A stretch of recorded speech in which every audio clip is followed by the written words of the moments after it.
तर मंडळी, ही ठाकरी मिरची पुरण घालून तर झालंच आहे. ह्याच्याबद्दल थोडं बोलेन. किती मेहनत लागते माहिती आहे.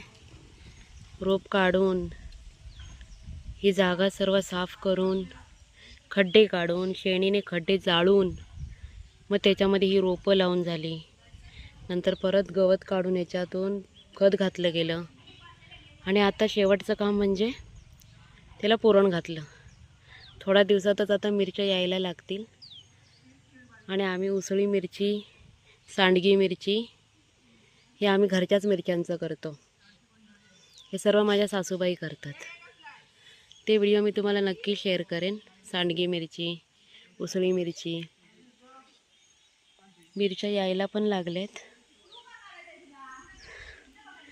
म्हणजे एका गोष्टीच्या पाठी किती मेहनत लागते, बस एवढंच दाखवायचा प्रयत्न करत होते.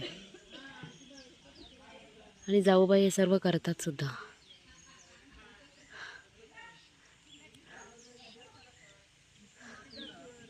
चला तर मग माझा व्हिडिओ कसा वाटला मला नक्की सांगा. तोपर्यंत नमस्कार.